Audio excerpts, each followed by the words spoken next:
Hello, my name is Anneshia Freeman. I'm also known as the locksmith because I make keys for people who are locked up in their minds. I'm sitting here this morning in my kitchen, which is one of my most productive rooms in the house, and I decided to make a short video about my book, one of the chapters in my book. My book is entitled What's Really Going On, and it features 31 articles that have been published in my biweekly column in the Grand Rapids Times. Each article is written in the vein of cognitive restructuring. Today I want to tell you about the chapter entitled They Made That Up. Let's make something else up. First, let me tell you where I came up with the name.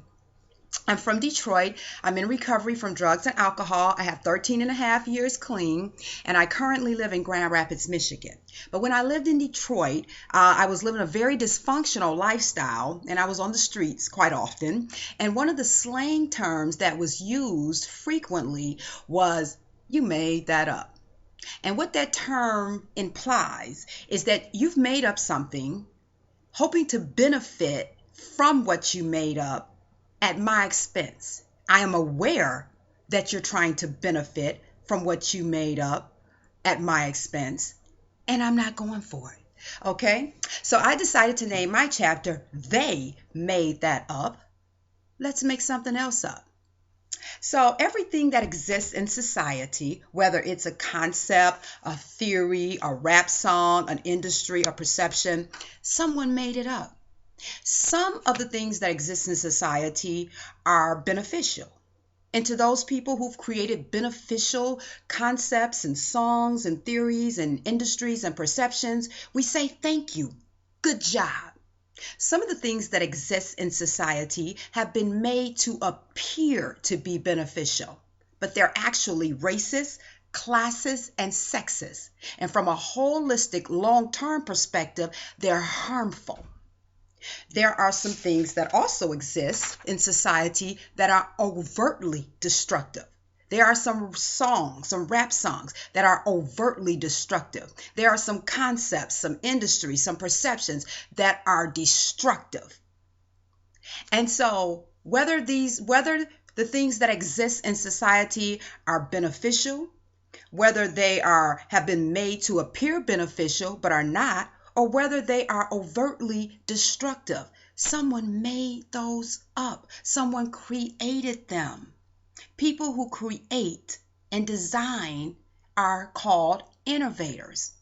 And I featured one of the quotes, a quote by Steve Jobs in the article. Steve Jobs says, "Innovation distinguishes between a leader and a follower."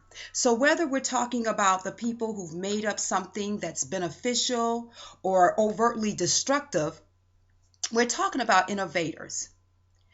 But as a society, we don't have to sit around discussing and criticizing and shaking our heads in dismay at the harmful concepts and ideologies and methodologies that exist in society.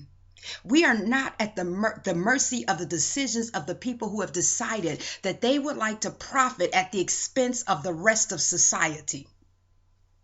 So we don't have to just listen to rap artists make songs encouraging youth to sell drugs or be a gangster or encouraging girls or young ladies to be hoochie mamas and we don't have to just sit by and accept that from the music industry without us making something else up that's challenging the belief system that they're communicating through that destructive music.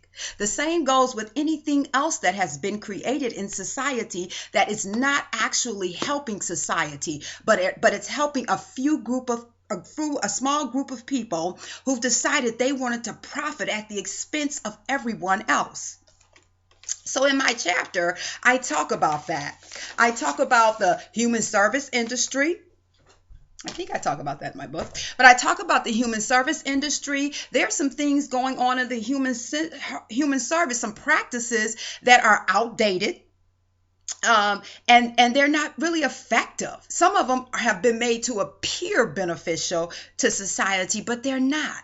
And they even, some of them even wear the title best practice. Best practice means that's the best we have so far. Okay, but in school, I noticed when I was working on my MSW. I have two master's degrees. I have an MBA and an MSW, and I noticed how a lot of the students were worshiping at the shrine of the best practice. Now, we don't have to throw the baby out with the bathwater, but best practice implies that's the best we have so far.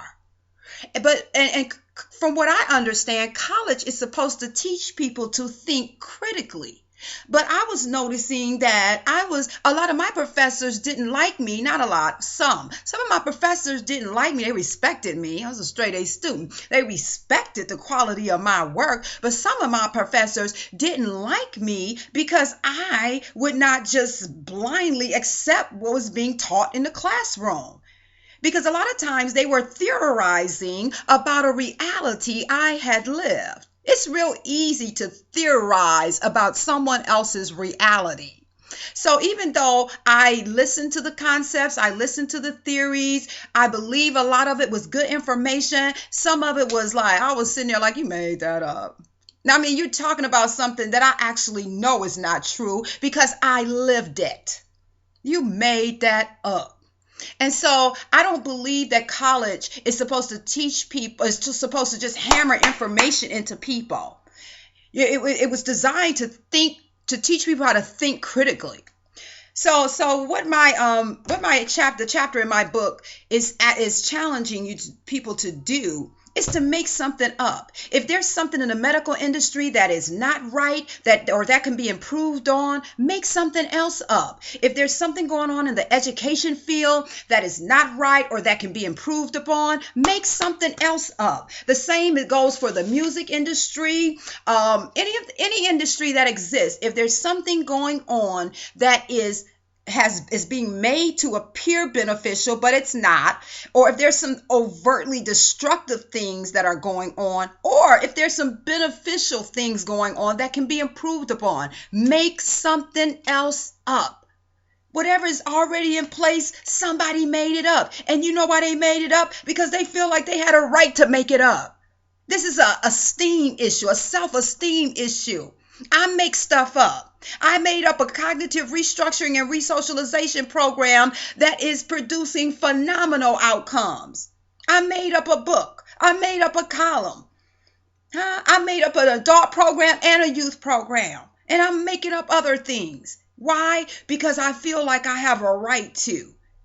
Thomas Edison made up the light bulb. Guess why? Because he felt he had a right to. And he was not very concerned, I don't believe he was very concerned about what the candle makers were going to think. Because I'm sure they weren't very supportive. I don't think that the candle industry was like, Thomas, we're on you 100%. The light bulb, what an amazing concept. By God, man, move society forward. Take most of our market share. But if they were smart, they would have been trying to buy some stock or partner with Edison. There's a lot of people that are not smart. They try to intimidate innovators from not creating and moving society forward. But I bet you the candle industry that exists today have light bulbs in their factories.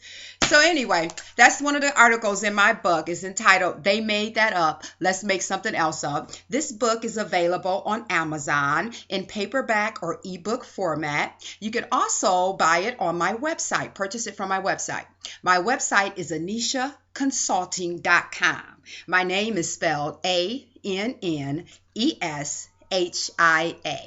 Anneshia.consulting.com. Talk to you soon.